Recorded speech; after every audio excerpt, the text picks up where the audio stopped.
Hi, I'm Ken Harbaugh, former U.S. Navy pilot and host of Warriors in Their Own Words. Our mission here is simple: to preserve stories of service and sacrifice from America's warriors.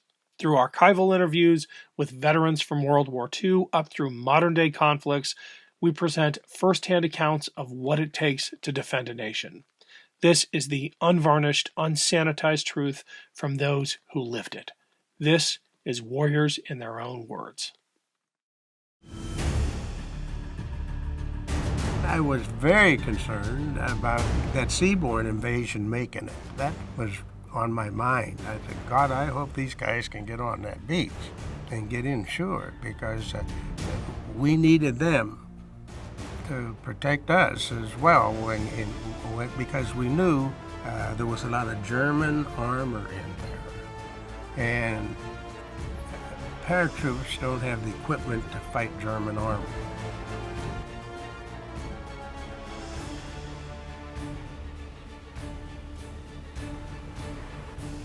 Today, we'll hear from Private First Class Robert Earl Sechrist. Sechrist served in the U.S. Army as a paratrooper and Pathfinder during World War II. As a Pathfinder, Sechrist was one of the first men to parachute into France before the invasion of Normandy, tasked with guiding other paratroopers to their landing zones. I graduated from high school in June of 1942, and I had planned to go to Bowling Green University in September, but it was quite well known that there was such a thing as a draft, and they were knocking people off very quickly. So I anticipated that physically I was in good shape. I knew that there was no way I was not going to get drafted. So I decided, well, we'll just wait and see what happens. But I had looked around, and I graduated from school in Sandusky, Ohio, and that's on Lake Erie.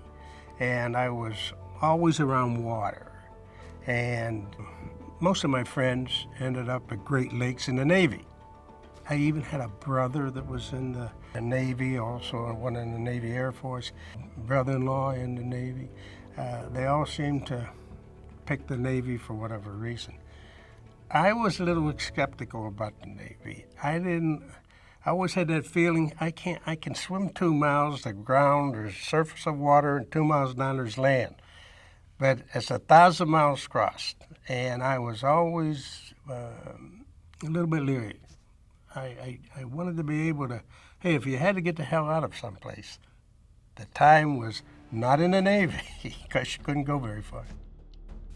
I was in the post office in Toledo, Ohio one day, and in the basement is where they had all the offices for the different services to sign up.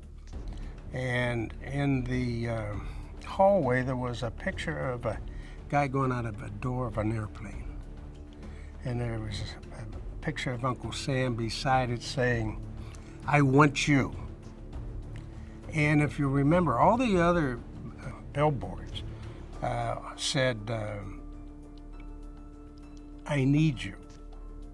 And it was just something about it. I said, boy, this guy needs me for the Navy, but he really wants me for the paratroopers. And it stuck in my mind. So when I got my draft notice, I went down and enlisted in the Army and told them I wanted the paratroopers. And that's how I got in. Well, I didn't know what the normal training was in the military. But I'll tell you something, in 90 days, you were a different person than when you went in.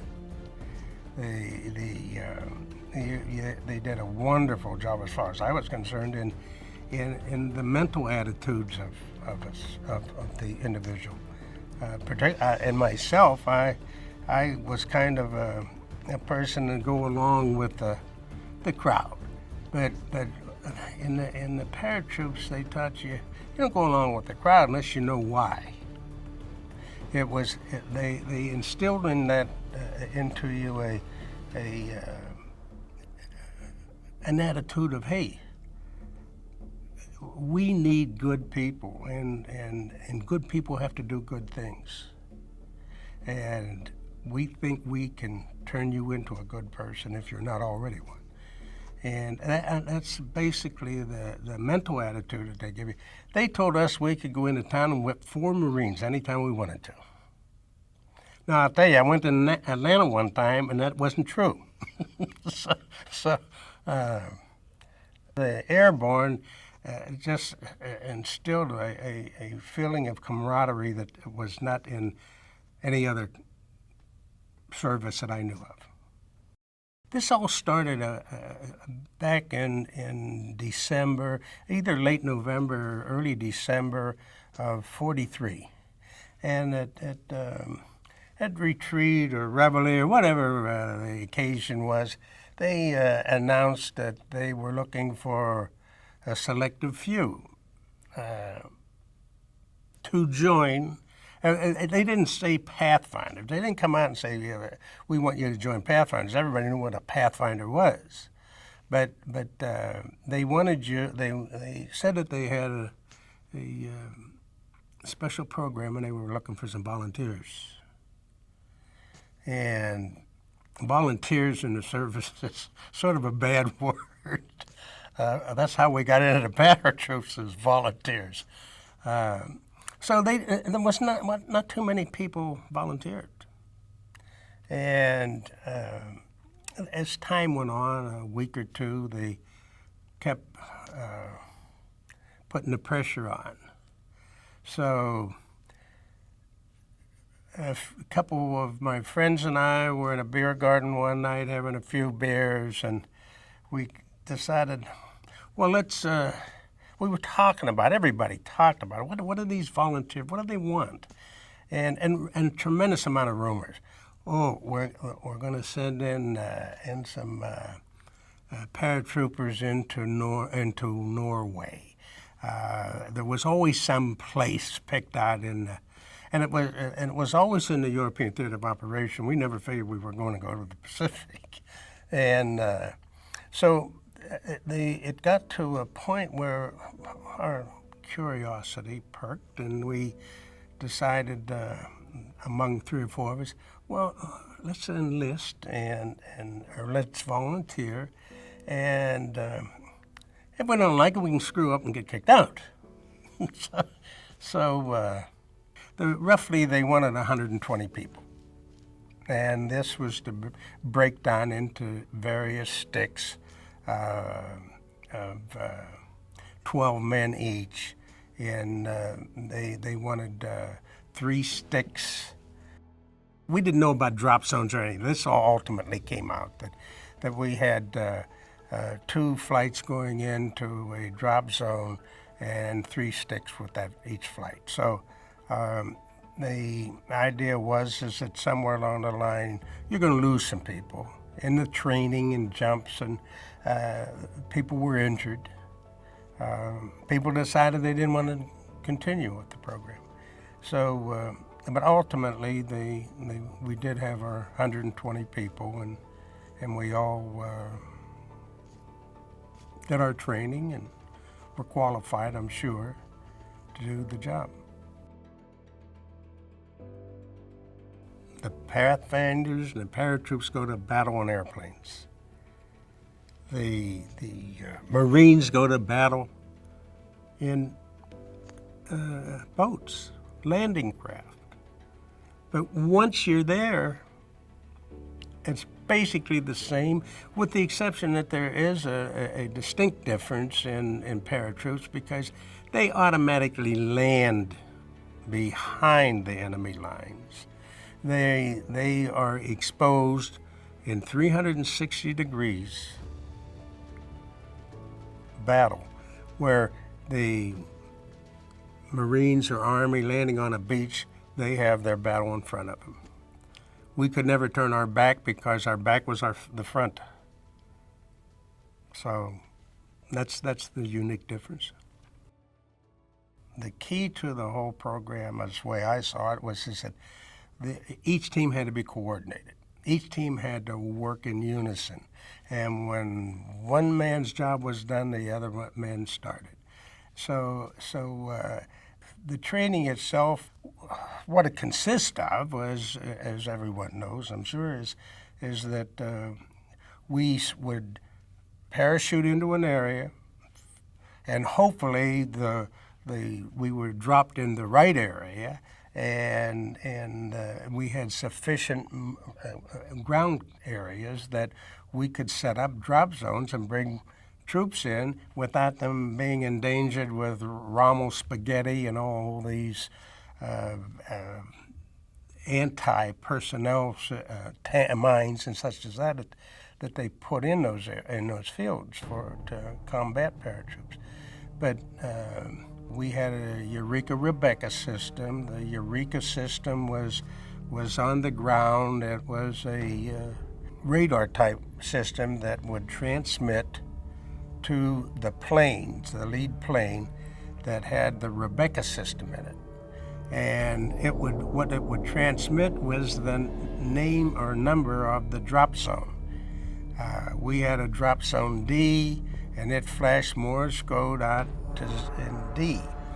When we also would put up a halophane light that you could see it from the ground, but not as much as that it wasn't a great hindrance, but you could well see it from the air.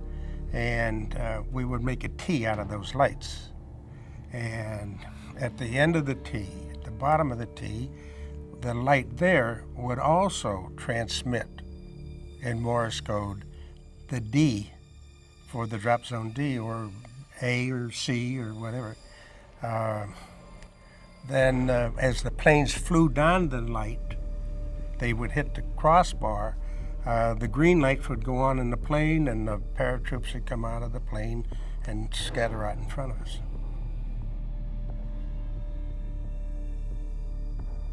The most dangerous part of that I felt being a paratrooper and particularly a Pathfinder, because we jumped with excessive amount of weight. We had to carry our weapons, we had to carry our food, our ammunition, grenades, but along with that, you had to carry, depending upon what you were doing, your job with the stick was concerned. You were carrying lights, you were carrying, jumping with the Eureka system, jumping with panels to bring in gliders. I weighed 153 pounds, I think it was. I was carrying another 130 pounds. And it was strapped on you in all different positions. Along with that, you have a chute and an emergency chute and a gas mask. And it was just ludicrous, the amount of weight we had, and it would take two people to push you into the plane. So weight created a big problem for us and injured a lot of people. A lot of people lost their equipment coming out when they got their opening shock. A lot of people couldn't get out of their chutes, or they got hung up in a tree, and the guys who got hung up in a tree, they were just target practice for the Germans. There was no question about that. There was a lot of that happening. Being alone is and we were all alone to a certain point. When that plane, when we landed, some were grouped together, some weren't. Some landed on roads, some landed in rivers, some landed in marshland, and it's up to the individual to get himself out of that situation and get together and with the other troops. Usually the first man of the stick and the last man of the stick will walk towards each other, and in doing that, they would run into and gather up the other jumpers. Some of the guys were in trees. Some of the guys were injured, broken legs, broken necks, broken backs, broken ankles. So you had that situation where you had to get these people out of danger zones. If they're out in the middle of a field, they're particularly in France where you had that hedgerow problem. What you had to do is get these guys to the hedgerows and the medics were wonderful. The medics did a phenomenal job. As far as I'm concerned, every medic in D-Day should have got a Congressional Medal of Honor, although I know that's not the way it goes. In December of 1943, Sechrist and the Pathfinders were transferred to England to train for the rumored Allied invasion of Europe. When we got in over to Europe, over to England, we were separated from the division. And from January to the end of May, the Pathfinders moved around a lot in England. We would go from one air base to another, and we're always working different problems, and it come out well. We saw a lot of England. We got opportunities to go into towns where if we'd have been stuck in North Witham Air Base all that time, we would have never had the opportunity. But we all knew that it was going to come. Hell, when they sent us over, we knew it was going to happen. We didn't know when, where, how, or why. And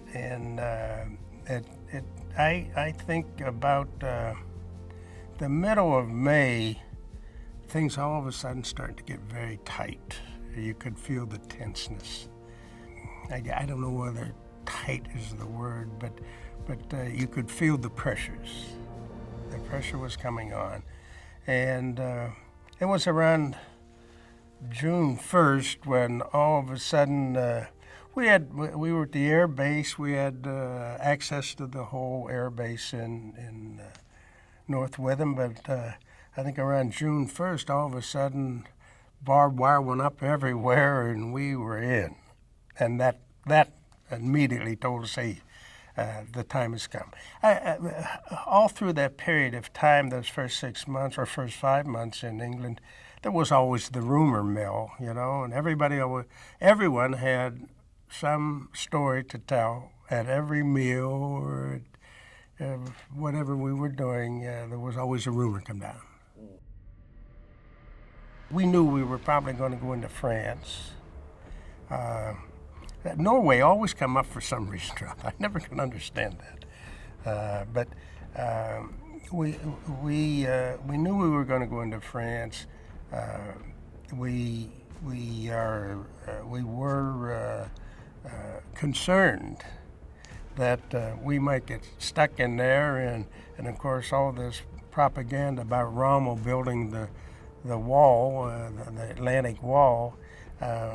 There was always concern. Geez, we jump in there and Rommel beats back the seaborne invasion. We're in deep trouble. We didn't get an order on the 5th. We got an order on the 4th.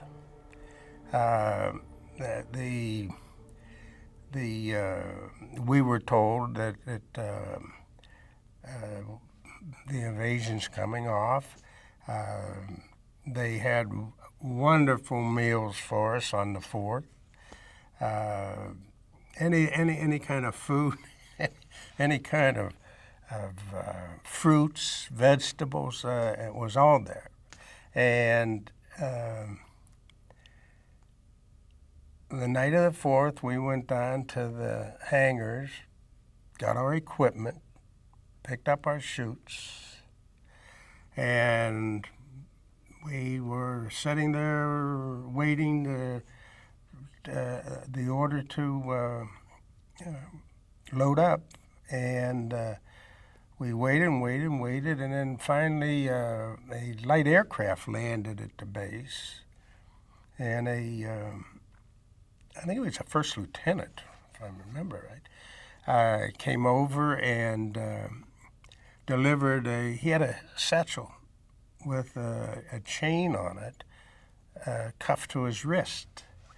And he come over and met with Captain Frank Lilliman. And they went into one of the hangars, and apparently we suspected that was the order to go.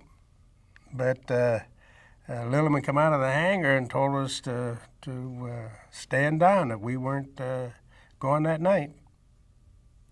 And that was because that storm blew in and Eisenhower postponed it a day. We went through the same thing the next day. Church services, food, the whole bit, but that it came off. About, I guess, maybe 7 o'clock or so, we went down to the hangars and we picked up our equipment, picked up our weapons. You had your choice of taking anything you wanted. It was all there. You were required to take certain things, naturally. If you didn't want to take food, you didn't have to take food.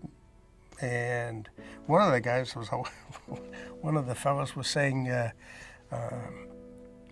I'm going to carry more ammunition and no food. And the comment is, why? And he says, well, do you think there isn't going to be food laying around on that ground over there the next morning? If I'm hungry, I assure you I will find food.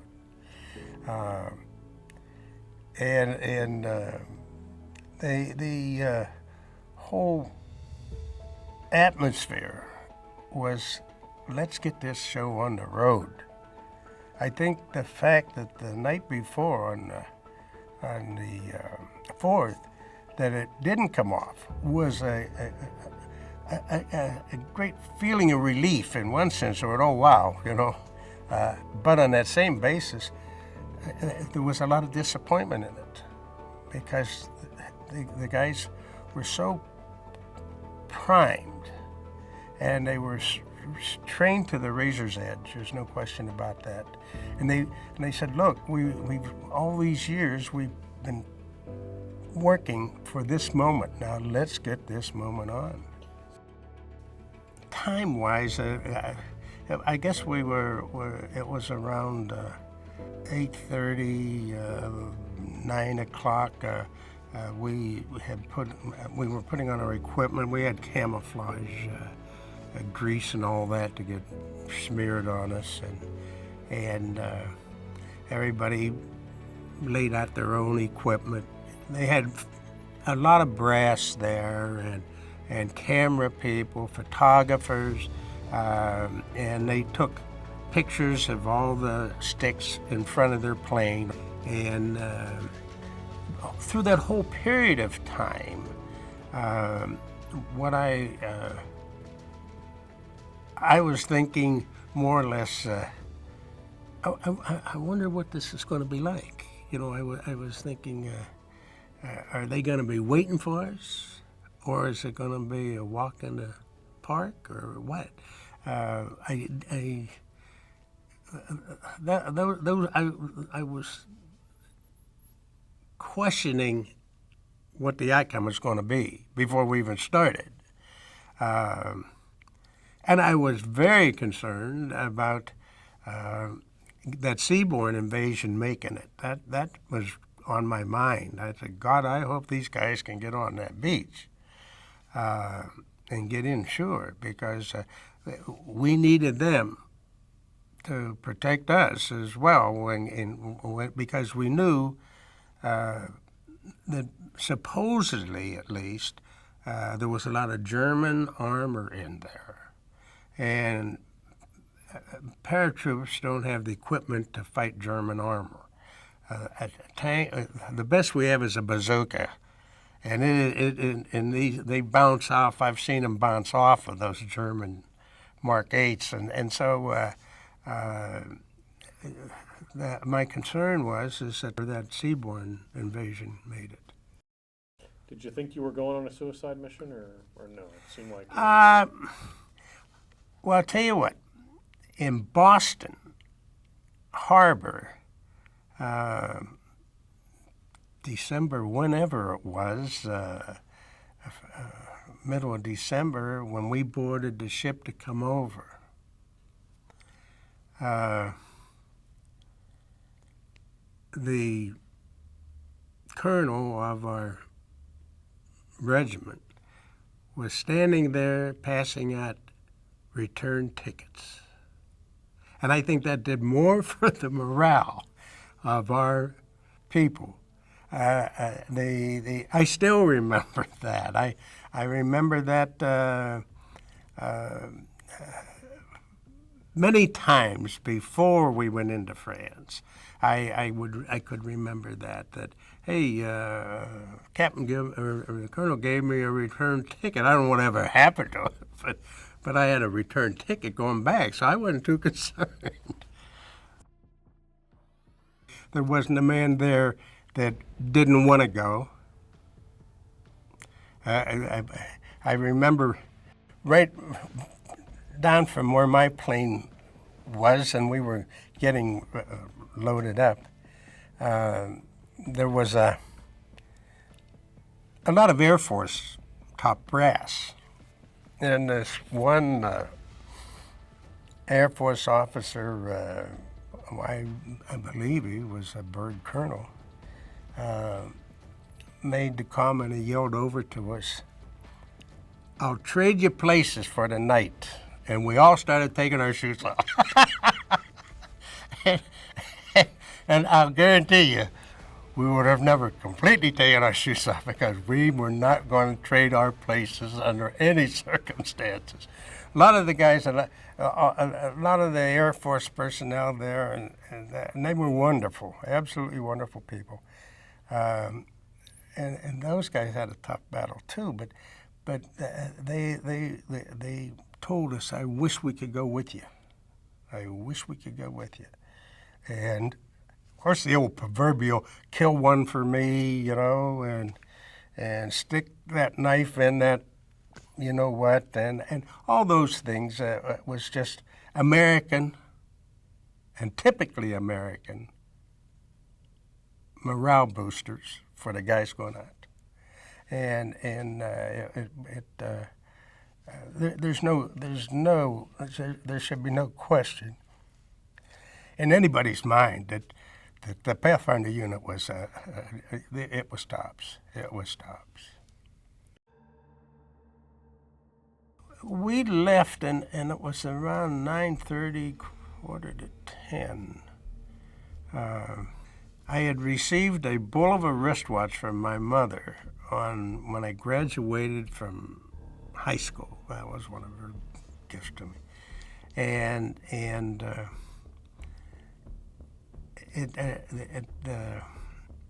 you couldn't read it was not a luminous dial or anything of this nature, and I remember it was dusk and starting to get dark pretty quick when we were all in the plane, and they started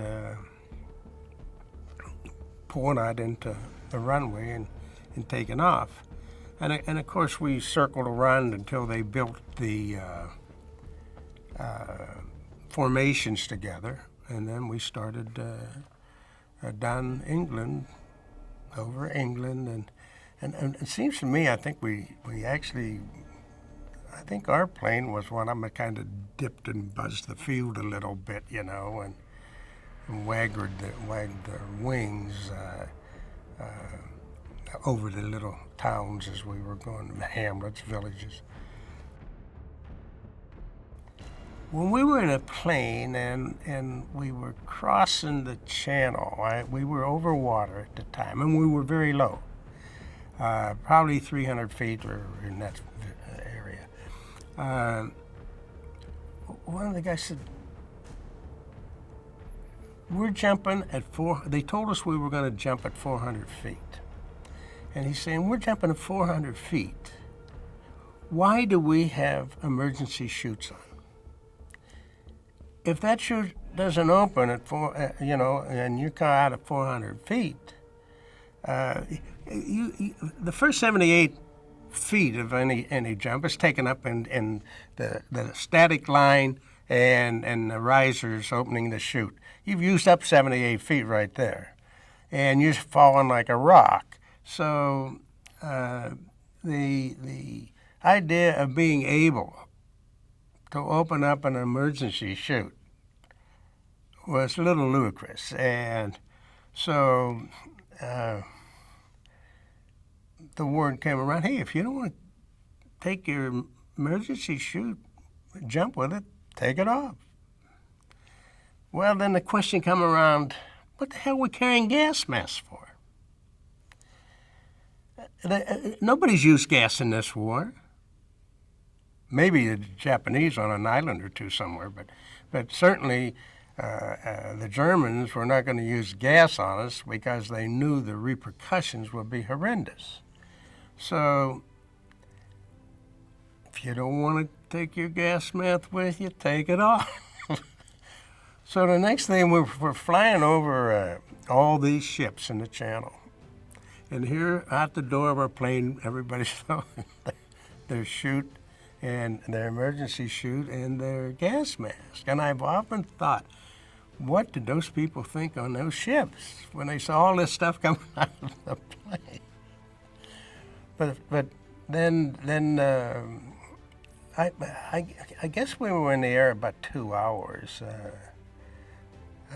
But when our first, and the feelings in the plane were all over the wall, so to speak. Some of the guys were sleeping. Some of the guys were talking about their girlfriends or their mother or their family or whatever, and some of the guys were just in general conversations.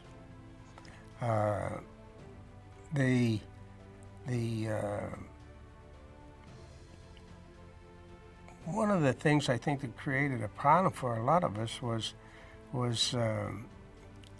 when we were at the air base, ready to board the planes, they had motion sickness pills.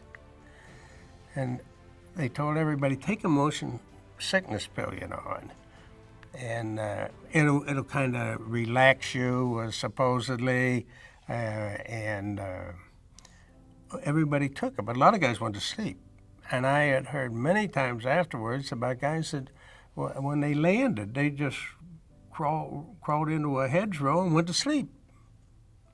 So that was a negative on that flight. And once we looped around the Brittany Peninsula, or Normandy Peninsula, and we come over the island of Jersey and Guernsey, and that was our checkpoint. There was a ship out there, and that was the checkpoint. We approached from the west side, and as we crossed over those islands, they opened up on us with flak. That was our first time with flak.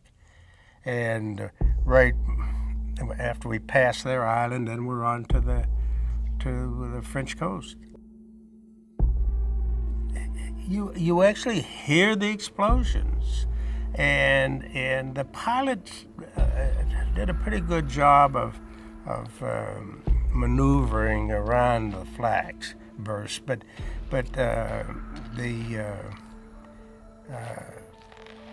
once we didn't. That wasn't a bad situation. We were aware of the fact that they were throwing up flak at us, but it was when we got over the coast that not only did the flak come up, but you could see the tracer bullets coming up, and what all they were using on us, anti-aircraft weapons, and we would get through one area, and then it would be quiet. Next thing you know, we were into another area. And I'm sure everybody that made that jump that night felt that every gun in France with a German behind it was shooting at those planes, and every bullet was coming straight towards him. That was part one of Robert Sechrist's story of his assault on D-Day. In the next episode, he'll recount his dramatic tale of parachuting deep behind the German lines to blaze the trail for the Allied invasion. Warriors in Their Own Words is our attempt to present an unvarnished, unsanitized truth of what we have asked of those who defend this nation. Thank you for watching, and by doing so, honoring those who've served. This program was produced by Evergreen Podcasts and Documentary.tv. I'm your host, Ken Harbaugh. If you've enjoyed this episode, please comment, share, and subscribe below.